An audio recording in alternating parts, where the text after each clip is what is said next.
당신이 마서린이 아니라는 거 저는 처음부터 알고 있었습니다. 이 한마디. 드라마 전체를 뒤집는 말입니다. 강준호가 오장미를 바라보며 이 말을 뱉는 순간 시청자들은 깨달았을 겁니다. 우리가 지금까지 본 게 전부가 아니었다는 것을요. 잠깐 시작하기 전에 구독과 좋아요 꼭 부탁드립니다. 여러분의 작은 클릭 하나가 더 좋은 리뷰를 만드는 힘이 됩니다. 자, 오늘 리뷰를 제대로 즐기시려면 먼저 이 드라마 안에 등장하는 인물들이 누구이고 서로 어떤 관계로 얽혀 있는지를 명확하게 파악하셔야 합니다. 이 드라마는 단순한 재벌 가족 드라마가 아닙니다. 위장신분, 이중정체, 오래된 거짓말, 그리고 복수. 이 네 가지 키워드가 모든 인물의 행동을 지배하고 있습니다. 등장인물을 한 명씩 짚어드리겠습니다.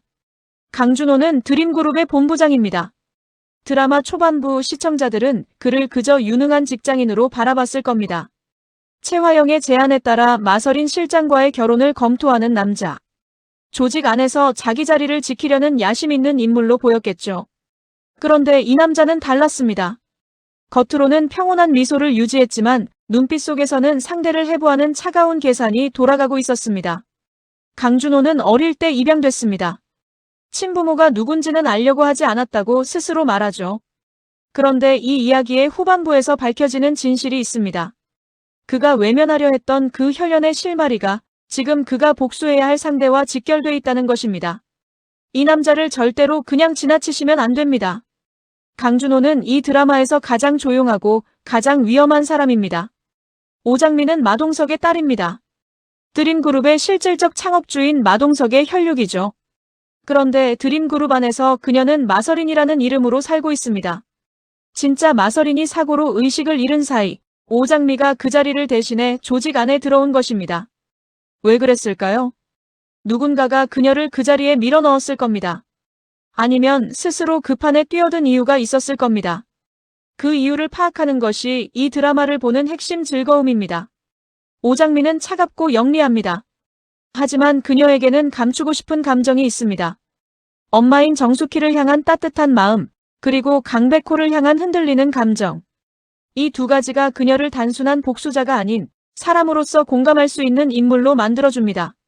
최화영은 드림그룹의 대표입니다.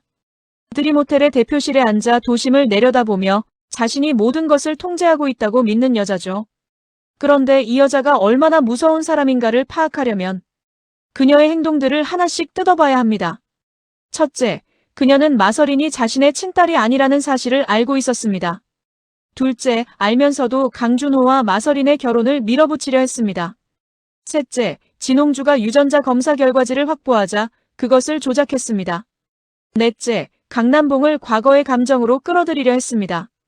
이 네 가지만 봐도 알 수 있습니다. 최화영은 목적을 위해서라면 어떤 수단도 가리지 않는 사람입니다. 그리고 그것이 결국 이 드라마에서 그녀의 몰락을 부르는 원인이 됩니다. 가장 무서운 건 뭔지 아세요? 그녀가 수십 년 동안 이 판을 혼자 설계해왔다는 사실입니다. 그리고 지금 이 순간에도 자신이 이기고 있다고 믿고 있다는 것이죠. 강백호는 강준호의 동생입니다. 법률 자문을 맡고 있는 인물로 이 드라마에서 감정적인 역할을 담당하는 캐릭터입니다. 그는 오장미, 즉 마서린 행세를 하는 여자를 좋아합니다. 그런데 그 감정을 형인 강준호가 먼저 알아채죠. 넌 오장미라는 여자 사랑하고 있잖아. 강준호가 이 말을 했을 때 강백호는 굳어버렸습니다. 자신의 가장 깊은 감정을 형이 정확하게 짚어냈으니까요. 강백호는 이 드라마에서 단순한 조력자가 아닙니다.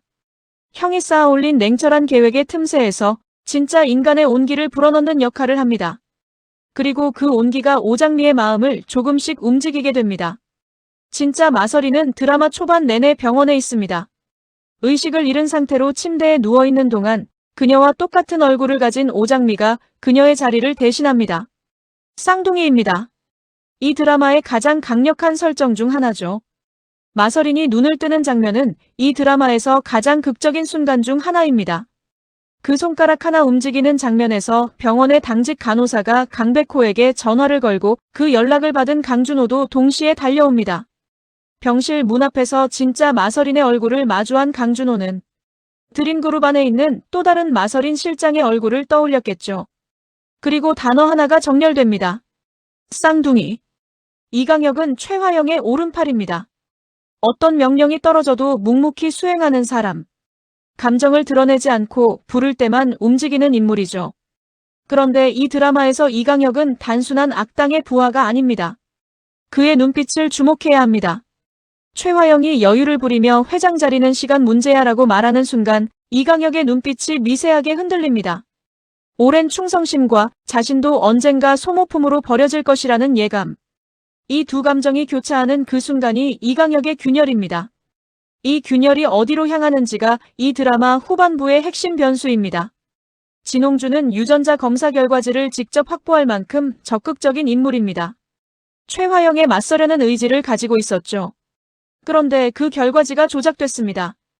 이강혁의 손을 거쳐 불일치가 일치로 바뀐 채 봉투에 다시 담겼고 진홍준은 그 결과지를 떨리는 손으로 열어봅니다. 일치라고? 이게 대체 무슨 말이야? 자신만만했던 그 기대감이 종이 한 장 위에서 산산이 부서지는 순간입니다. 그리고 최화영이 홍주를 불러앉혀 한마디만 남깁니다. 결과가 나왔으니까 이제 조용히 지내는 게 모두에게 좋겠지. 진홍준은 그 자리에서 굳어버립니다. 내가 잘못 건드렸다는 공포가 등줄기를 타고 내려오는 순간이죠. 양금수는 이 집안에서 몇 달째 모든 것을 지켜봐온 여자입니다. 오장미에게 조용히 단서를 건네주는 사람이기도 하죠. 장아, 이 실장이 배달기사랑 잠깐 마주쳤어. 이 한마디가 오장미에게 결정적인 실마리가 됩니다. 이강혁이 결과지를 조작한 것이 양금순의 눈에 포착된 것입니다. 양금순은 화려하지 않습니다. 하지만 이 드라마에서 그녀 없이는 반전이 성립되지 않습니다. 정숙희는 반찬 가게를 하는 여자입니다. 드라마 안에서 화려한 장면보다는 골목, 작은 가게, 따뜻한 손이 연상되는 인물이죠. 그런데 이 드라마에서 감동의 정점은 정숙희에게서 나옵니다. 모든 것이 끝난 오후. 오장미가 반찬 가게 문 앞에 서 있습니다. 문이 열리고 정숙희가 나옵니다. 우리 장미 왔어. 그 단순한 한마디에 오장미의 눈물이 쏟아집니다. 그리고 정숙희는 딸의 얼굴을 오래 바라보다가 묻습니다. 맘 먹었어? 이 질문 하나가 이 드라마 전체에서 가장 따뜻한 장면입니다. 세상 모든 복잡한 것들이 끝나고 나서 남는 것은 결국 이 작은 질문 하나라는 것이죠. 마대창은 드림그룹의 회장입니다. 이 드라마에서 최화영에게 모든 것을 빼앗긴 실질적인 피해자이기도 하죠. 그런데 오장미가 그 앞에 서서 저는 마설인이 아닙니다. 저는 오장미입니다. 마동석의 딸이에요. 라고 말하는 순간 마대창의 눈빛이 크게 흔들립니다. 어딘가 알고 있었던 것처럼, 아니면 오랫동안 기다려온 것처럼. 그는 한동안 말을 잇지 못합니다. 그리고 천천히 묻습니다. 자네가 오장미라는 거야? 그것은 질문이 아니라 확인이었습니다. 회장의 눈이 천천히 촉촉해지는 장면. 이 드라마에서 가장 조용하고 가장 묵직한 감정씬입니다. 잠깐 본론으로 들어가기 전에 한 가지를 짚고 가겠습니다. 이 드라마의 구도는 우리가 흔히 보던 재벌 드라마와 결이 다릅니다. 보통 복수극이라고 하면 이런 구도죠. 억울하게 쫓겨난 주인공이 돌아와서 악당을 응징하는 식. 주인공은 감정적이고 눈물이 많고 한 번쯤 실수도 합니다. 시청자는 그 감정에 이입해서 함께 분노하고 함께 울죠. 그런데 이 드라마는 다릅니다. 강준호는 처음부터 감정을 드러내지 않습니다. 오장미도 마찬가지입니다. 이 두 사람은 눈물보다 계산이 앞서는 사람들입니다. 그래서 이 드라마는 시청자에게 감정이입이 아니라 분석을 요구합니다. 저 사람은 왜 저 말을 했을까? 왜 저 행동을 했을까? 저 눈빛 뒤에 무엇이 숨어 있을까? 이것이 이 드라마를 단순히 보는 것이 아니라 읽어야 하는 드라마로 만드는 이유입니다. 그리고 그 읽기의 재미가 오늘 이 리뷰의 핵심입니다. 자, 이제 본격적으로 이야기 안으로 들어가 보겠습니다. 이 드라마의 시작점은 아주 조용한 오후입니다. 드림호텔 대표실 창밖으로는 도심 빌딩들이 가득하고 최화영은 그 공간에 강준호를 불러앉힙니다. 여기서 중요한 건 분위기입니다. 업무적인 어조, 자연스러운 미소. 하지만 눈빛 속에는 무언가 계산이 깔려 있었습니다. 강 본부장, 드릴 말씀이 있어요. 그리고 최화영이 꺼낸 제안은 황당합니다. 마설린 실장이랑 결혼을 한번 생각해보면 어떨까요? 강준호의 눈썹이 미세하게 올라갑니다. 말이 안 되는 제안이었거든요. 여기서 잠깐 짚고 넘어가야 할 게 있습니다. 최화영은 마서린을 자신의 친딸이라고 믿고 있다는 게 이 조직 안의 공식 설정입니다. 그런데 그 친딸이라고 믿는 마서린을 왜 강준호와 결혼시키려 하는 걸까요? 강준호는 그날 표정 하나 흐트러뜨리지 않고 고개를 끄덕였습니다. 하지만 그 집을 나서는 순간 혼자 중얼거립니다. 뭔가 이상하다. 저 여자가 분명히 숨기고 있어. 이 의심. 이 드라마는 이 한 문장에서 시작됩니다. 강준호가 이 의심을 그냥 흘려보내지 않았기 때문에 이 드라마의 판이 완전히 달라집니다. 강준호는 의심을 행동으로 옮깁니다. 드림호텔 의무실 루트를 통해 마서린의 혈액 샘플을 조용히 확보했고 외부 유전자 검사기관을 통해 최화영과의 친자 관계를 의뢰합니다. 이 과정이 중요합니다. 강준호는 회사 내부 경로를 이용하지 않았습니다. 의무실 루트라는 표현이 등장하는데 이건 그가 이 조직 안에서 노출되지 않고 움직일 수 있는 통로를 이미 알고 있다는 뜻입니다. 유능한 사람은 결과를 만들기 전에 경로를 먼저 확보합니다. 강준호가 그런 사람입니다. 결과지가 도착한 날 아침, 강준호는 봉투를 천천히 뜯습니다. 활자로 확인한 단 한 줄. 친자관계 불일치. 강준호의 손이 잠깐 멈췄습니다.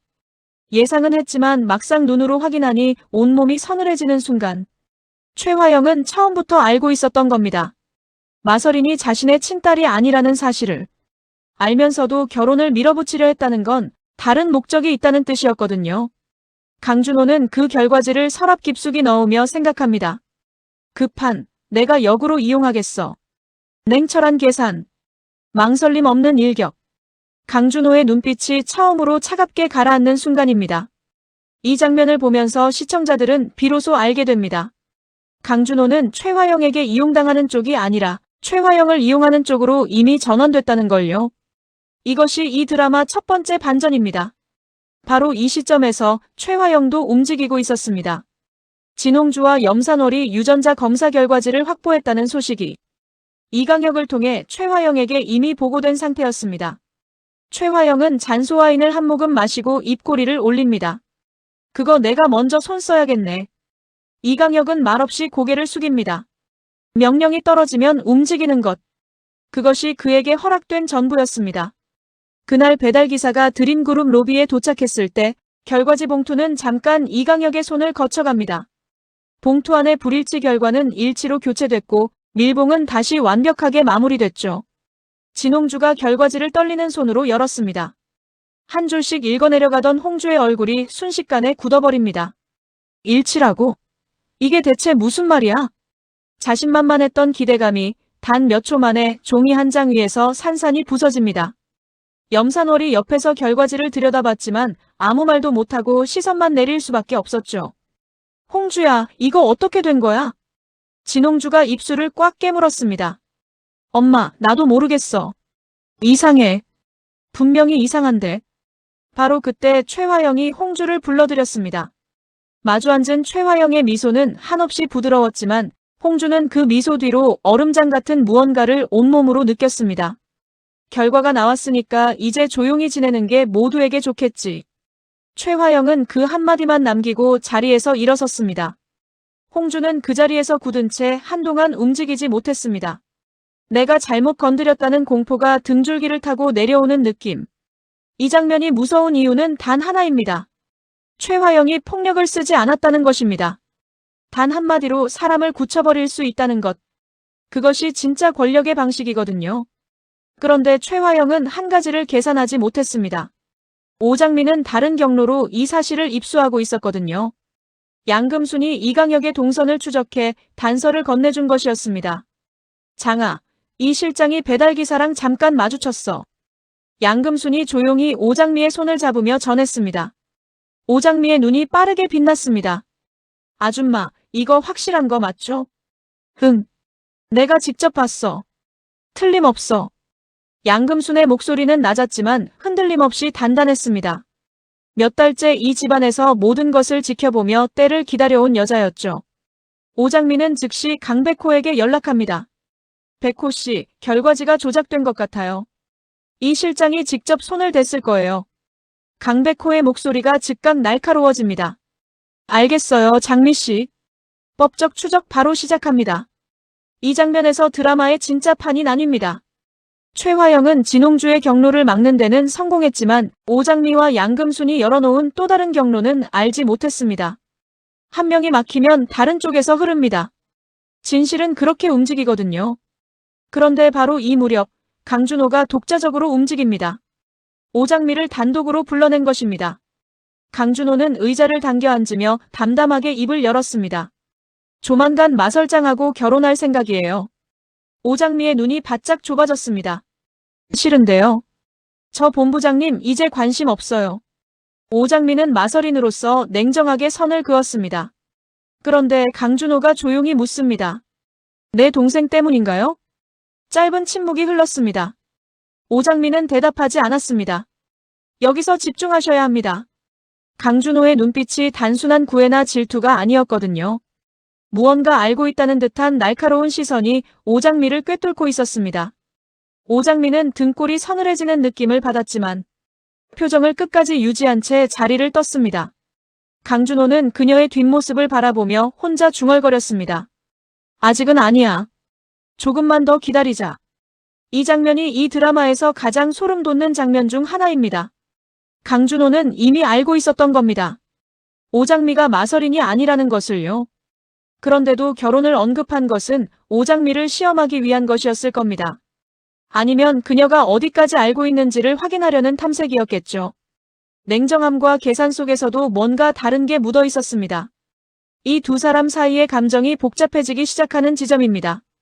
그날 저녁 강준호는 강백호의 방을 찾아갔습니다. 강백호가 맥주캔을 마시다가 형을 보곤 놀란 눈으로 물었습니다. 형, 웬일이야?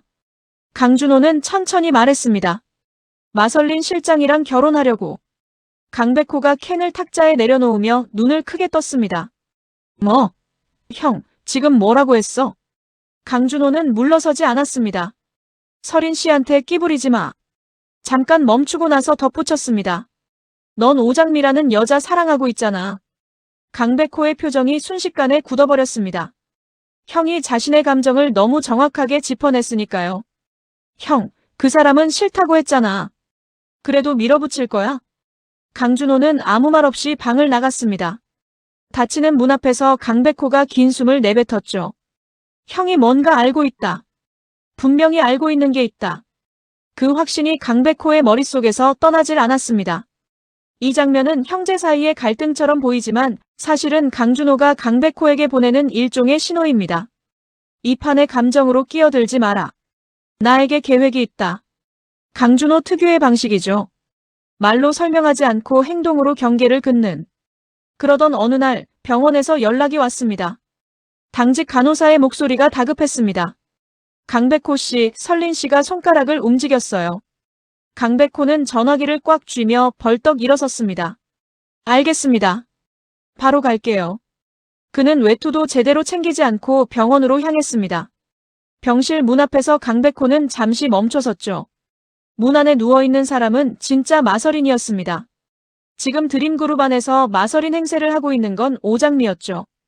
두 세계가 이 문 하나를 사이에 두고 충돌하는 순간입니다. 강백호는 천천히 문을 열었습니다. 침대 위에 마설인이 눈꺼풀을 미세하게 떨고 있었고 이내 눈이 서서히 열렸습니다. 마설인은 처음에 엄마를 찾지 않았습니다. 주위를 두리번거리며 무언가를 기억해내려 했죠. 갈라진 목소리로 겨우 한마디를 꺼냈습니다. 백호 씨, 나 어디 있어요? 강백호의 눈이 붉게 물들었습니다. 괜찮아요. 병원이에요. 이제 다 끝났어요. 그리고 바로 그 순간 강준호도 이 소식을 접하게 됐습니다. 마설인이 깨어났다는 연락이 들어오자 강준호의 표정이 서늘하게 굳어버렸습니다. 진짜 마설인이 깨어났다는 건 지금 드림그룹 안에서 마설인 행세를 하는 사람이 다른 누군가라는 뜻이었으니까요. 강준호는 외투를 챙겨 곧장 병원으로 향했습니다. 병실 문 앞에서 마설인의 얼굴을 직접 마주한 순간 그는 한동안 시선을 거두지 못했습니다. 그리고 드림그룹 안의 마설인 실장의 얼굴을 떠올렸죠. 완전히 같으면서도 어딘가 달랐습니다. 쌍둥이. 그 단어가 비로소 선명하게 자리를 잡는 순간입니다. 이 드라마에서 가장 조용하게 그리고 가장 강력하게 반전이 작동하는 장면입니다. 다음날 강준호가 오장미에게 연락했습니다. 인적 없는 공간에서 두 사람이 마주 앉았죠. 강준호는 전혀 뜸을 들이지 않았습니다. 오장미 씨. 그 두 마디에 오장미의 온몸이 굳어버렸습니다. 마서린이 아닌 오장미로 불린 거였거든요. 등줄기에 냉기가 쏟아지는 느낌. 오장미는 표정을 관리하며 되물었습니다. 무슨 말씀이세요, 본부장님? 강준호가 서랍에서 문서를 꺼내 탁자 위에 올려놓았습니다. 진짜 유전자 검사 결과지였습니다. 마서린과 최화영. 친자관계 불일치. 오장미의 눈이 크게 떠졌습니다. 나는 처음부터 알고 있었습니다. 당신이 마서린이 아니라는 걸. 강준호가 담담하게 말을 이었습니다. 그래서 결혼을 밀어붙인 건가요? 오장미가 긴장한 채 물었습니다. 강준호가 고개를 끄덕였죠. 최화영이 저를 이용하려 했으니 저도 최화영을 이용해 드림 그룹을 가져올 생각이었습니다. 잠깐 멈추고 나서 그가 덧붙였습니다. 그리고 그 후엔 완전히 벌할 계획이었고요. 오장미는 그 말을 듣고 입술을 굳혔습니다. 그런데 바로 그 순간 강준호가 한마디를 더 했습니다. 마설린이 병원에서 깨어났습니다. 더 이상 부인할 이유가 없었습니다. 두 사람 사이에 긴 침묵이 내려앉았죠. 그리고 강준호가 먼저 손을 내밀었습니다. 최화영에게 복수하고 싶은 건 나도 마찬가지입니다. 오장미는 그 손을 바로 잡지 않았습니다. 경계심이 먼저였거든요. 강준호의 눈빛을 오랫동안 들여다봤습니다. 차갑게 이용하려는 눈이 아니었습니다. 오랫동안 혼자 눌러온 감정이 그 안에 고여 있었죠. 왜 저한테 말하는 거예요? 오장미가 천천히 물었습니다. 강준호가 똑바로 답했습니다. 혼자서는 최화영을 무너뜨릴 수 없다는 걸 알고 있으니까요. 오장미의 시선이 흔들렸습니다. 그리고 천천히 그 손을 잡았습니다. 복수동맹의 시작입니다. 이 드라마에서 가장 조용하지만 가장 강력한 전환점. 최화영은 그 모든 것을 전혀 모르고 있었습니다. 최화영의 관점에서 이 시점을 보겠습니다. 이강혁이 매일 보고를 올렸고 모든 변수가 자신에게 유리하게 정렬된 것처럼 보였거든요. 결과지도 정리됐고 홍주도 입막음됐습니다. 이강혁이 말했습니다. 대표님, 결과지 처리 완료됐습니다. 홍주 씨도 조용합니다. 최화영은 창가에 서서 드림그룹 건물을 내려다보며 처음으로 여유를 부리기 시작했습니다. 이제 회장 자리는 시간 문제야. 그 말을 받아듣는 이강혁의 눈빛이 미세하게 흔들렸습니다. 최화영을 향한 오랜 충성심과 자신도 언젠가 소모품으로 버려질 것이라는 예감이 교차하는 순간이었거든요. 이강혁은 아무 말도 하지 않고 고개를 숙였습니다. 그 침묵 속에 이미 균열이 시작되고 있었죠. 그런데 최화영은 그 균열을 보지 못했습니다. 지금 이 순간 자신이 완벽하게 통제하고 있다고 믿었으니까요. 이것이 권력자의 가장 위험한 착각입니다. 모든 것이 통제된다고 믿는 순간 실제로는 이미 통제를 잃기 시작한 것이거든요. 최화영이 강남봉을 드리모 카페로 불러낸 건 그 직후였습니다. 과거의 감정을 은근하게 건드리며 말을 걸었습니다. 하지만 강남봉은 이번엔 달랐습니다. 저는 영자한테 돌아갈 거요. 강남봉이 자리에서 일어서며 단호하게 말했습니다. 최화영의 표정이 순간 굳어버렸습니다. 자신이 모든 것을 통제한다는 오만함에 처음으로 금이 가는 순간이었거든요. 이 장면은 짧습니다. 하지만 의미는 깊습니다. 최화영은 사람을 통제하는 데 익숙한 사람입니다. 그런데 강남봉이 그 통제에서 벗어났습니다. 이것이 시작입니다. 한 명이 벗어나면 그 다음도 벗어납니다. 최화영이 쌓아온 판에서 균열은 이렇게 번지거든요. 바로 그 무렵 오장미는 강준호와 마주 앉아 아기 사진 한 장을 탁자 위에 올려놓았습니다. 사진 뒷면에는 선명한 날짜가 적혀 있었습니다. 1990년 6월 29일. 원평 사진관. 아이의 이름 하늘이. 그리고 사진 속 아이의 머리핀. 정숙희의 진주 머리핀이었습니다. 강준호는 그 사진을 손에 들고 한동안 시선을 고정했습니다. 이 사진 어디서 났습니까? 최화영 씨 사무실에서요. 오장미가 낮게 대답했습니다. 그 여자가 혼자 이 사진을 보며 눈물을 흘리고 있었어요. 강준호의 손이 살짝 떨렸습니다. 강백호가 또 다른 서류를 펼쳤습니다. 최화영이 과거 아기를 출산한 기록. 그 아기가 어떤 경위로 강남봉과 한영자 부부에게 입양됐는지를 추적한 자료였습니다. 모든 날짜가 정확하게 맞아떨어졌죠. 강준호는 긴 침묵 끝에 입을 열었습니다. 어릴 때 엄마 사진을 한 번도 본 적이 없었습니다. 입양됐다 알았지만 친부모가 누군지는 알려고 하지 않았어요. 그의 목소리는 흔들리지 않았지만 눈가가 붉게 달아오르기 시작했습니다. 최화영이 강준호를 버린 이유. 마동석과의 관계에서 태어난 아이가 아니었습니다. 최화영이 재벌가에 편입되기 훨씬 전 자신의 앞날에 방해가 될 것이라 판단해 스스로 버린 아이였거든요. 아이보다 욕망을 선택한 여자. 그 진실 앞에서 양금순이 조용히 한마디를 했습니다. 회장님은 아마 진작부터 알고 계셨을 거예요. 그 말이 공기 속에 무겁게 내려앉았습니다. 강준호가 창밖을 바라보며 작게 말했습니다. 이상하게도 이제야 이해가 됩니다. 왜 그 여자를 처음 봤을 때부터 본능적으로 거부감을 느꼈는지요. 이 대사가 이 드라마에서 가장 강렬한 감정신 중 하나입니다. 강준호는 논리로 움직이는 사람입니다. 그런데 그 논리보다 먼저 작동했던 감정, 바로 본능적인 거부감. 그것이 혈연으로 연결된 어머니를 향한 무의식적 반응이었을 겁니다. 이 사실이 밝혀진 순간 강준호가 최화영을 무너뜨리려 하는 것은 더 이상 단순한 복수가 아닙니다. 버려진 아이가 자신을 버린 어머니에게 내미는 결산입니다. 이제 함정을 가동할 때가 됐습니다. 겉으로는 강준호와 마서린의 약혼 절차가 진행되는 것처럼 꾸며졌습니다. 최화영은 이것이 자신의 계획대로 흘러가고 있다고 굳게 믿었죠. 하지만 강준호는 약혼 준비를 빌미로 드림그룹 지분 관련 서류 열람 권한을 얻어냈습니다. 강백호가 법률 자문으로 뒤를 바쳤고 최화영이 회장 몰래 빼돌려온 비자금의 흔적들이 하나씩 수면 위로 떠오르기 시작했습니다. 이 구도가 절묘합니다. 최화영은 강준호를 이용하려 했습니다. 강준호는 그 이용을 역이용했습니다. 결혼이라는 명분으로 내부에 들어갔고 내부에서 조용히 최화영의 뿌리를 파냈습니다. 그런데 이상한 일이 벌어지기 시작했습니다. 이강혁의 움직임이 달라지기 시작한 것입니다. 강준호가 이강혁을 단독으로 불렀습니다. 당신도 알고 있을 거예요. 이 판이 어떻게 끝날지. 이강혁은 처음에 거부했습니다. 저는 대표님 편입니다. 그의 목소리는 단호했지만 눈빛이 흔들렸죠. 강준호가 말을 이었습니다. 최화영 씨는 당신도 언젠가 버릴 겁니다. 이미 알고 있지 않습니까? 이강혁은 대답하지 않았습니다. 오랜 침묵이 흘렀습니다. 최화영 곁에서 보낸 수십 년의 세월이 이강혁의 머릿속을 스쳐 지나갔을 겁니다. 그 충성이 결국 자신을 소모품으로 만들었다는 걸 그는 이미 알고 있었거든요. 이강혁은 천천히 안주머니에서 USB를 꺼냈습니다. 그것을 탁자 위에 밀어냈습니다. 강준호가 그것을 집어들며 물었습니다. 이게 뭡니까? 최화영이 지시한 모든 것이 담겨 있습니다. 이강혁의 목소리가 낮고 무거웠습니다. 배신이 아니었습니다. 오랫동안 그가 기다려온 해방이었던 셈이죠. 이 장면이 이 드라마에서 가장 묵직한 순간입니다. 이강혁은 악인이 아니었습니다. 선택지 없이 살아온 사람이었습니다. 그리고 마지막 순간 자신의 선택으로 그 삶에서 빠져나온 것입니다. 마대창 회장 앞에 모든 증거가 직결됐습니다.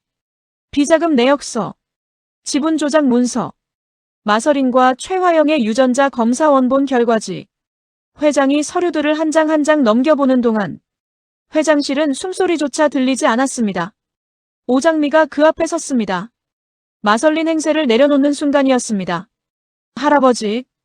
오장미가 조용히 불렀습니다. 마대창이 천천히 고개를 들었습니다.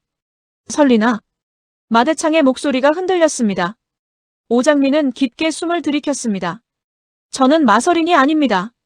잠깐 멈추고 나서 계속했습니다. 저는 오장미입니다. 마동석의 딸이에요. 목소리가 갈라질 것 같았지만 끝까지 버텼습니다. 할아버지의 진짜 손녀입니다. 마대창의 눈빛이 크게 흔들렸습니다. 어딘가 알고 있었던 것처럼 아니면 오랫동안 기다려온 것처럼 회장은 한동안 말을 잇지 못했습니다. 강백호가 옆에서 조용히 서류를 건넸습니다. 회장님, 이게 물증입니다. 마대창이 서류를 받아들면서 천천히 물었습니다. 자네가 오장미라는 거야? 그것은 질문이 아니라 확인이었습니다. 회장의 눈이 천천히 촉촉해졌습니다. 이제 최화영을 불러야 할 때였습니다. 최화영이 회장실에 들어섰을 때 그 안에 있는 사람들을 보고 발을 멈췄습니다. 강준호, 오장미, 강백호가 나란히 서 있었거든요. 최화영은 상황을 파악하는 찰나에 표정을 관리하려 했습니다. 하지만 그 여유는 3초를 넘기지 못했습니다. 마대창이 천천히 입을 열었습니다. 내가 평생 키워준 며느리한테 물어볼 게 있어. 최화영은 아직 부인을 시도했습니다. 웃음을 유지하려 했지만 입꼬리가 미세하게 떨렸죠. 아버님, 갑자기 왜 이러세요? 바로 그 순간 강준호가 탁자 위에 사진을 올려놓았습니다. 하늘이 아기 사진이었습니다. 이 아이가 저입니까? 최화영의 얼굴에서 웃음이 완전히 사라졌습니다. 첫 번째 붕괴. 강백호가 비자금 내역서와 지분 조작 문서를 펼쳐놓았습니다. 두 번째 붕괴. 최화영은 입을 열려 했지만 말이 나오지 않았습니다. 오랫동안 연습해온 변명의 언어들이 목에서 막혀버렸거든요. 그런데 바로 그 순간 최화영의 시선이 강준호에게로 향했습니다. 오직 강준호만이 이 자리에서 그 사진을 꺼낼 수 있다는 걸 깨달은 거였죠. 최화영의 눈에 처음으로 공포가 깃들었습니다. 그리고 입술이 떨리면서 단어 하나가 흘러나왔습니다. 준호야. 회장실이 순간 얼어붙었습니다. 처음 듣는 호칭이었습니다. 강 본부장도 아니고 그 이름도 아닌 준호야. 강준호는 돌아보지 않았습니다. 늦었어요. 이미 끝났습니다. 목소리에 어떤 감정도 담겨있지 않았습니다. 최화영이 수십 년 만에 처음으로 그 이름을 부른 순간 강준호는 이미 그 여자를 어머니로 받아들이기를 포기한 뒤였거든요. 오장미가 마지막으로 앞으로 나서며 말했습니다. 최화영 씨. 최화영이 그 호칭에 눈을 크게 떴습니다. 당신이 우리 엄마한테 한 짓, 내 동생한테 한 짓, 그리고 당신 아들한테 한 짓. 오장미가 눈을 똑바로 마주친 채 마저 말했습니다. 이제 전부 돌려받을 시간이에요. 복수의 선언이 아니었습니다. 결산의 고지였죠. 최화영은 처음으로 자신이 완전히 포위됐다는 걸 깨달았습니다. 마대창이 이강혁을 향해 말했습니다. 최 대표의 드림호텔 대표직을 즉시 해임해. 그리고 잠깐 뒤에서 말했습니다. 드림그룹 관련 모든 권한도 박탈이야. 이강혁이 알겠습니다 하고 고개를 숙였습니다. 최화영이 회장실을 나서는 순간 복도에 직원들이 늘어서 있었습니다. 이 집안의 모든 것을 쥐고 있다고 믿었던 여자가 모두의 시선 앞에서 천천히 걸어나가는 장면이었죠. 최화영은 끝내 고개를 들지 못했습니다. 법적 절차는 빠르게 진행됐습니다. 강백호가 준비한 고소장이 접수됐고 최화영과 이강혁이 조사실에 앉게 됐습니다. 화려했던 드림호텔 대표실 대신 차가운 형광등 아래 조사실 의자. 그 자리에 앉은 최화영의 모습은 이제 더 이상 어떤 위협감도 없었습니다. 최화영은 조사관의 질문에 처음엔 부인하고 또 부인했습니다. 하지만 이강혁이 넘긴 USB의 내용이 하나씩 펼쳐지자 더 이상 버틸 수가 없었습니다. 최화영이 아주 낮게 중얼거렸습니다. 이럴 수가 있어. 하지만 그 말은 이미 아무에게도 닿지 않는 혼잣말이었죠. 그녀가 수십 년 동안 심어온 씨앗들이 오랜 시간 돌고 돌아 결국 자신에게로 돌아온 것이었습니다. 진짜 마서린이 드림그룹 건물 앞에 처음으로 섰습니다. 병원에서 퇴원한 첫날이었습니다. 그 옆에 오장미가 나란히 섰죠. 두 사람은 서로를 오래 바라봤습니다. 완전히 같은 얼굴, 전혀 다른 삶이었습니다. 마서린이 먼저 입을 열었습니다. 고마워요. 내가 없는 동안. 오장미는 고개를 저었습니다. 아니에요, 마서린 씨. 그건 제가 해야 할 일이었어요. 두 사람이 처음으로 온전히 자매로서 나란히 선 순간이었습니다. 최화영의 그늘 아래 각자의 방식으로 살아온 두 여자가 이제 처음으로 같은 편으로 서게 된 거였죠. 강준호는 그 장면을 조금 멀리서 바라봤습니다. 드림그룹 경영권은 마설린과 오장미에게 돌아갔고 강준호는 그것을 조용히 지켜봤습니다. 자신이 원했던 게 드림그룹이 아니었다는 걸 이제는 알고 있었으니까요. 최화영이 그 행위에 대한 대가를 치르는 것. 그것으로 충분했습니다. 강준호가 자리를 떠나려는 순간 강백호가 뒤에서 불렀습니다. 형. 강준호가 돌아봤습니다. 미안했어. 그리고 고마워. 강백호가 짧게 말했습니다. 강준호는 그 눈빛을 한동안 바라보다가 처음으로 작게 웃었습니다. 드라마의 마지막 장면은 화려하지 않았습니다. 반찬 가게의 뒷골목. 오장미와 강백호가 나란히 앉아 있었습니다. 도시의 저녁빛이 골목 끝에 천천히 내려앉고 있었죠. 강백호가 물었습니다. 장미 씨, 이제 뭐 할 거예요? 오장미가 잠시 생각하다 고개를 들고 웃었습니다.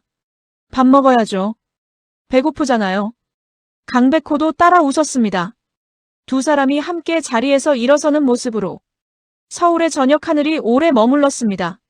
최화영이 뿌린 독화살이 돌고 돌아 자신의 가슴을 찌르는 순간 선함의 씨앗을 심은 사람들은 천천히 그러나 반드시 자신의 계절을 맞이했습니다. 자, 정리해드리겠습니다.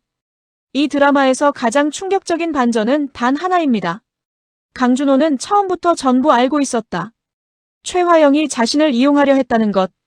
마서린이 최화영의 친딸이 아니라는 것. 오장미가 마서린 행세를 하는 다른 사람이라는 것. 그 모든 것을 알면서도 결혼을 받아들이는 척 고개를 끄덕인 순간부터 강준호의 역게임이 시작됐습니다. 이 드라마에서 권력은 항상 침묵 속에 있었습니다. 최화영은 말이 많은 사람이었습니다. 매일 계획을 세우고 지시를 내리고 통제를 확인했습니다. 하지만 강준호는 거의 말을 하지 않았습니다. 그냥 기다렸습니다. 그리고 정확한 순간에 움직였습니다. 침묵이 더 무서운 법입니다. 그리고 이 드라마는 복수극으로 시작해서 성장극으로 끝납니다. 오장미는 처음에 마서린 행세를 하는 사람이었습니다. 하지만 마지막엔 오장미라는 자기 이름으로 서게 됩니다. 마동석의 딸, 정숙희의 딸, 마서린의 자매로 이름을 되찾는 것. 그것이 이 드라마가 가장 조용하게, 가장 강력하게 전달하는 메시지입니다. 자, 오늘 리뷰 어떠셨나요? 강준호가 처음부터 모든 것을 알고 있었다는 이 반전. 한 번쯤 기대해 볼 만하지 않으셨나요? 그런데 저는 여러분께 한 가지를 여쭤보고 싶습니다. 이강혁. 이 사람이 끝까지 최화영 편으로 남을 것 같으세요? 아니면 결국 배신할 것 같으세요?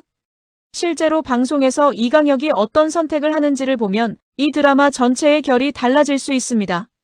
댓글로 생각 남겨주시면 정말 좋겠어요. 여러분의 의견 하나하나가 다음 리뷰에 힘이 됩니다. 다음 영상에서는 진짜 마서린이 깨어난 뒤 최화영과 처음 마주하는 장면을 예측해보겠습니다. 이 두 사람이 마주하는 순간 과연 최화영은 어떤 표정을 지을까요? 그리고 마서린은 무슨 말을 할까요? 오늘도 함께 해주셔서 진심으로 감사드립니다. 잊지 마시고 구독과 좋아요 꼭 눌러주세요. 여러분의 작은 클릭 하나가 더 좋은 리뷰를 만드는 힘이 됩니다. 여러분의 윤PD였습니다. 이 드라마에서 가장 매력적인 인물은 단연 강준호입니다. 그런데 이 사람의 매력은 일반적인 드라마 주인공과 다른 지점에서 나옵니다. 보통 드라마의 남자 주인공은 감정을 드러냅니다.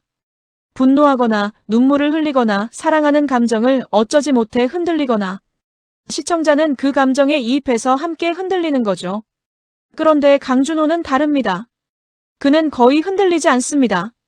화가 나도 눈썹 하나 올리는 정도가 고작이고 충격적인 사실을 마주해도 손이 잠깐 멈추는 게 전부입니다. 그렇다면 이 인물이 왜 매력적인 걸까요? 바로 그 내면에 무엇이 있는지를 시청자가 궁금해하기 때문입니다.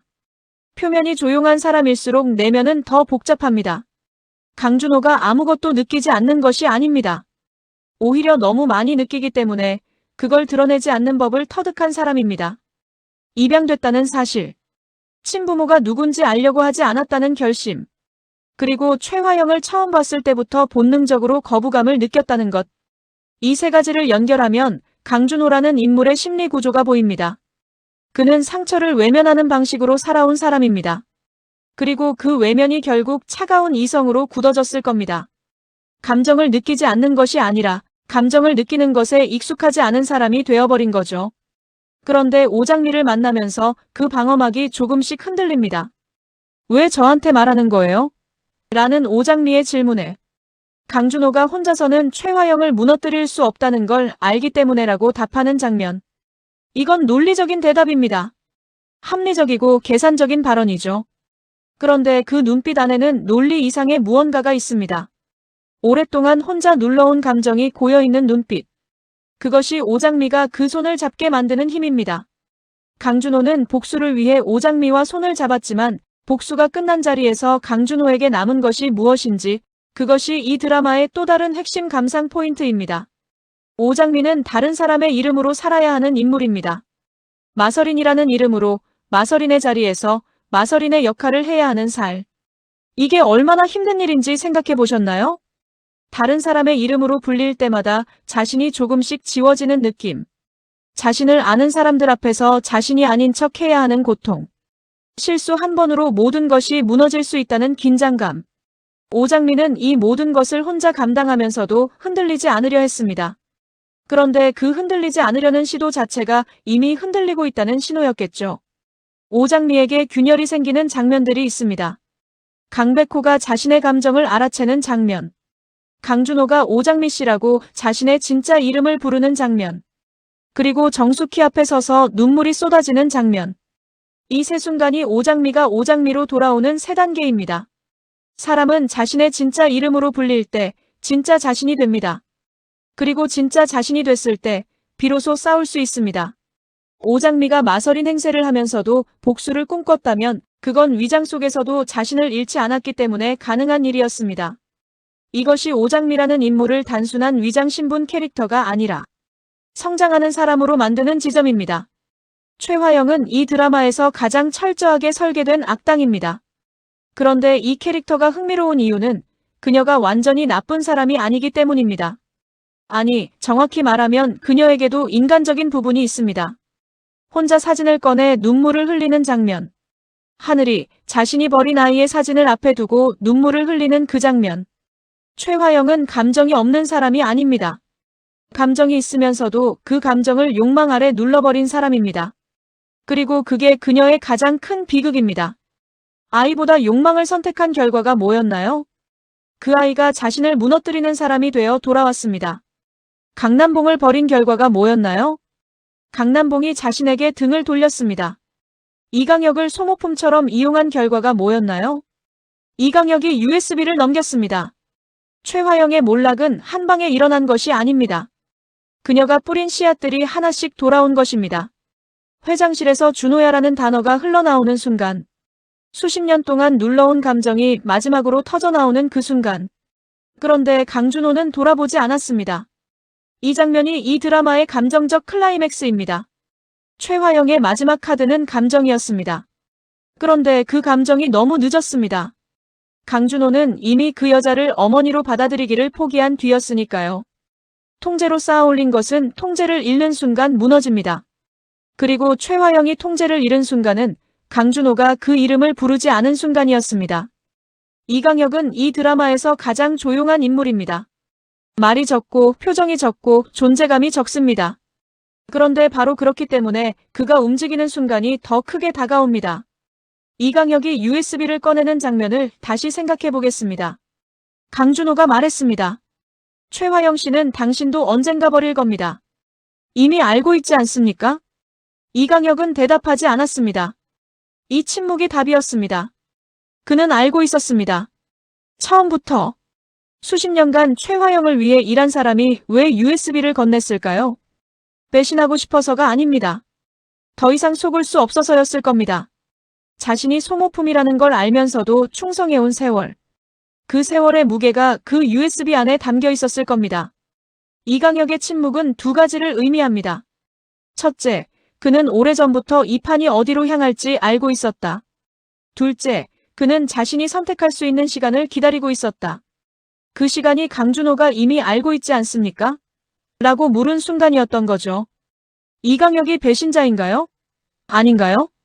저는 그렇게 생각하지 않습니다. 그는 배신자가 아니라 오랫동안 잘못된 편에 서 있었다가 제자리를 찾은 사람입니다. 그리고 그 제자리를 찾는데 수십 년이 걸렸다는 것. 그것이 이강혁이라는 인물의 비극이기도 하고 드라마이기도 합니다. 이 드라마에서 쌍둥이 설정은 단순한 극적 장치가 아닙니다. 마서린과 오장미. 완전히 같은 얼굴이지만 전혀 다른 삶을 살아온 두 사람. 마서린은 최화영의 딸로 자랐습니다. 드림그룹이라는 권력의 중심에서 그 권력의 그늘 아래에서. 오장미는 정숙희의 딸로 자랐습니다. 반찬가게 뒷골목에서 따뜻하지만 검소하게. 같은 얼굴로 이 두 삶이 가능하다는 것. 그건 우리가 태어나면서 받는 환경이 우리를 얼마나 다르게 만드는지를 보여줍니다. 그런데 이 드라마는 거기서 한 걸음 더 나아갑니다. 환경이 달랐어도 결국 두 사람은 같은 편이 됩니다. 최화영이라는 공통의 그늘 아래에서 각자의 방식으로 살아온 두 여자가 마지막에 같은 편으로 서게 되는 것. 그리고 마서린이 오장미에게 고마워요. 내가 없는 동안이라고 말하는 장면. 오장미가 아니에요. 그건 제가 해야 할 일이었어요. 라고 답하는 장면. 이 짧은 대화 속에 이 드라마의 핵심이 담겨 있습니다. 해야 할 일을 한 것. 그것이 복수가 아니라 의무였다는 것. 오장미에게 이 싸움은 처음부터 복수가 아니라 되찾아야 할 것을 되찾는 일이었던 거죠. 쌍둥이라는 설정은 이 드라마에서 거울입니다. 두 사람이 서로의 거울이 되어 자신이 잃어버린 것과 지켜온 것을 확인하는 장치. 그리고 마지막에 나란히 서는 순간 그 거울이 하나로 합쳐지는 감동이 있습니다. 당신이 마서린이 아니라는 거 저는 처음부터 알고 있었습니다. 강준호. 이 대사 하나가 드라마 전체를 뒤집습니다. 시청자들이 지금까지 강준호를 속고 있는 사람으로 봤다면 이 한마디로 그 인식이 완전히 전복되는 거죠. 강준호는 속은 게 아닙니다. 처음부터 알고 있었습니다. 이 반전의 무게는 그래서 남다릅니다. 넌 오장미라는 여자 사랑하고 있잖아. 강준호가 강백호에게. 이 대사는 여러 겹의 의미를 가집니다. 표면적으로는 형이 동생에게 경고하는 말처럼 보이지만 사실은 강준호가 자신도 오장미에게 마음이 흔들리고 있다는 걸 간접적으로 드러내는 장면이기도 합니다. 자신이 느끼는 감정을 인정하지 못하는 사람이 다른 사람의 감정을 정확하게 짚어내는 아이러니. 강준호라는 인물의 감정 구조가 이 한마디에 담겨 있습니다. 맘먹었어? 정숙희가 오장미에게. 이 드라마에서 가장 짧고 가장 강력한 대사입니다. 모든 복잡한 것들이 끝난 자리에서 엄마가 딸에게 하는 가장 단순한 질문. 이 질문 앞에서 오장미가 웃음과 눈물을 동시에 터뜨리는 장면. 드라마의 감정적 정점이 여기에 있습니다. 늦었어요. 이미 끝났습니다. 강준호가 최화영에게. 최화영이 준호야라고 이름을 부른 직후 강준호가 돌아보지도 않고 한 말입니다. 이 대사에 어떤 분노도 어떤 슬픔도 담겨 있지 않습니다. 그냥 사실의 진술. 그게 더 무섭습니다. 분노보다 무감각이 더 차갑거든요. 최화영이 지시한 모든 것이 담겨 있습니다. 이강혁이 USB를 건네며. 이 대사는 말이 적습니다. 하지만 이 짧은 문장 안에 수십 년의 세월이 담겨 있습니다. 그동안 이강혁이 무엇을 보고 무엇을 알고 무엇을 참아왔는지 그 무게가 이 한마디 안에 압축되어 있습니다. 이 드라마의 마지막이 화려하지 않은 이유를 생각해봤습니다. 보통 복수극은 끝나는 방식이 정해져 있습니다. 악당이 처단되고 주인공이 승리하고 기쁨의 눈물을 흘리는 엔딩. 장대하고 화려한 마무리. 그런데 이 드라마는 반찬 가게 뒷골목으로 끝납니다. 밥 먹어야죠. 배고프잖아요. 왜 이 장면으로 끝냈을까요? 복수는 수단입니다. 목적이 아닙니다. 오장미가 원한 것은 최화영을 무너뜨리는 것이 아니었습니다. 자신의 이름을 되찾는 것, 자신의 가족을 되찾는 것이었겠죠. 그리고 그것을 되찾은 이후의 삶. 그 삶은 화려하지 않습니다. 뒷골목에 앉아 밥 먹으러 가는 평범한 저녁. 그런데 그 평범함이 가장 큰 승리입니다. 최화영은 평범한 삶을 버리고 욕망을 선택했습니다. 오장미는 욕망 대신 평범한 삶으로 돌아왔습니다. 누가 더 많은 것을 가졌을까요? 그 질문에 이 드라마의 엔딩이 답하고 있습니다. 밥 한 끼. 엄마의 질문 하나. 나란히 걷는 저녁. 이것이 진짜 승리가 어떻게 생겼는지를 보여주는 장면입니다. 오늘 제가 말씀드린 이 이야기는 제가 상상해본 예상 스토리입니다. 실제 방송 내용과는 다를 수 있습니다. 그런데 이 이야기를 떠올리면서 몇 가지 질문이 생겼습니다. 여러분과 함께 생각해보고 싶은 질문들입니다. 이강혁은 끝까지 최화영 편으로 남을까요? 저는 이강혁이 결국 돌아설 것이라 생각합니다. 그가 자신을 소모품으로 만든 충성에 더 이상 의미를 찾지 못할 테니까요. 하지만 그 타이밍이 언제인지 어떤 계기로 돌아서는지가 이 드라마에서 가장 흥미로운 변수입니다. 여러분은 어떻게 보시나요? 진짜 마서린이 깨어난 이후 오장미와 마서린의 관계는 두 사람이 처음 대면하는 장면이 어떻게 펼쳐질지 정말 궁금합니다. 분노할까요? 이해할까요? 아니면 연대할까요? 쌍둥이라는 사실을 알게 되는 순간 두 사람의 감정이 어떻게 움직일지, 이게 이 드라마 후반부에서 가장 기대되는 장면입니다. 강준호는 최화영을 어머니로 받아들일 수 있을까요? 강준호는 늦었어요라고 말했습니다. 하지만 그 말이 진심일까요? 아니면 감정을 외면하는 그의 방식일까요? 이 드라마가 단순한 복수극이 아니라면 강준호에게 최화영은 단순한 악당 그 이상일 겁니다. 그 관계가 어떻게 정리되느냐가 이 드라마 전체의 감정적 결론을 결정할 거라고 생각합니다. 강백호와 오장미의 관계는, 강백호는 오장미를 사랑합니다. 강준호는 그것을 알고 있습니다.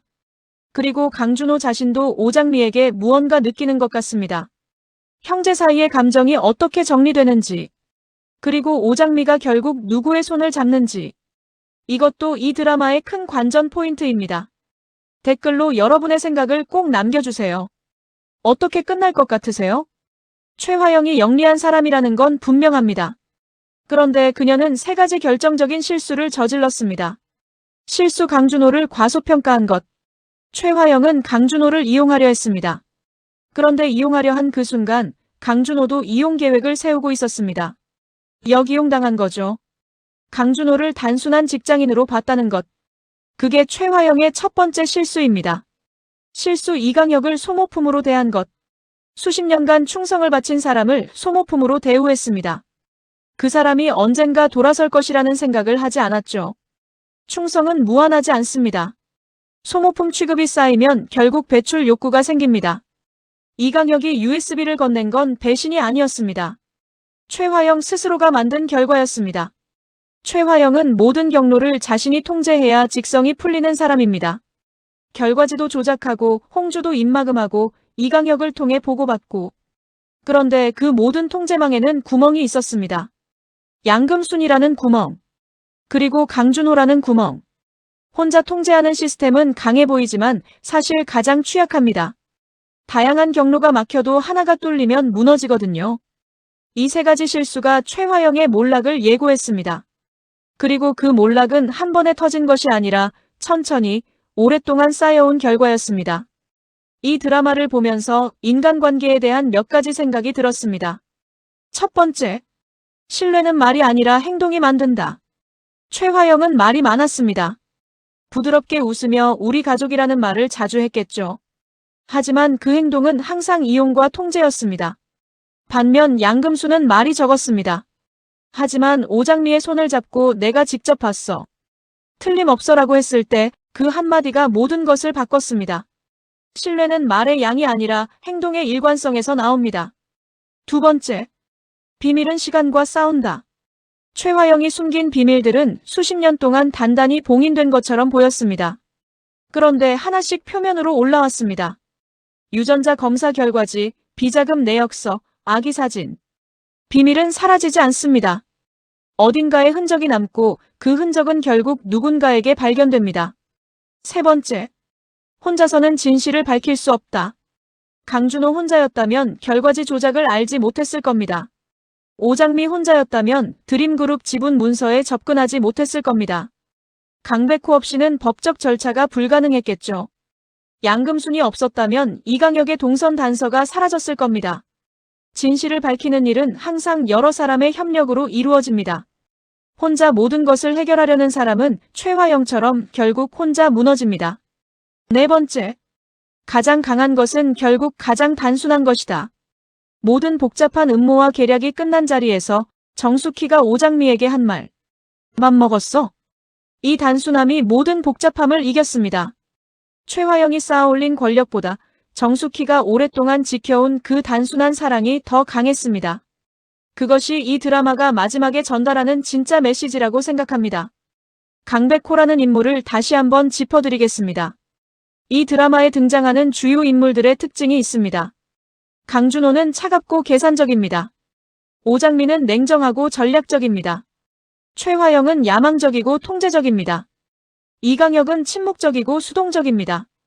그런데 강백호는 다릅니다. 그는 이 드라마에서 감정을 숨기지 않는 유일한 사람입니다. 오장미가 싫다고 했는데도 마음이 흔들리는 것을 숨기지 않고 형 강준호에게 미안했어. 그리고 고마워라고 직접 말합니다. 이 사람이 왜 중요하냐면 감정적으로 차가운 드라마에서 온도를 유지시켜주기 때문입니다. 강준호가 완벽한 계획을 세우는 동안 강백호는 그 옆에서 사람으로서의 감정을 붙들어 놓습니다. 법률 자문이라는 역할로 형의 계획을 지원하면서도 마서린이 병원에서 눈을 뜨는 순간 가장 먼저 달려가는 사람도 강백호입니다. 드라마에서 영리하고 전략적인 주인공이 빛나려면 그 주변에 감정적으로 솔직한 사람이 있어야 합니다. 강백호가 그 역할을 합니다. 그리고 마지막 장면. 강백호가 오장미 옆에 앉아 이제 뭐 할 거예요? 라고 묻는 장면. 이 두 사람이 나란히 앉아있는 뒷골목 저녁 장면. 이게 이 드라마의 진짜 마지막입니다. 화려한 권력 이야기가 끝난 자리에서 두 사람이 밥 먹으러 가는 평범한 저녁. 그 평범함이 강백호라는 인물이 이 드라마에서 지켜온 것입니다. 이 드라마에서 유전자 검사 결과지는 두 번 등장합니다. 첫 번째는 강준호가 조용히 확보한 원본 결과지. 두 번째는 진홍주가 확보했지만 이강혁의 손을 거쳐 조작된 결과지. 같은 형태의 문서가 두 가지 버전으로 드라마 안에 존재한다는 것.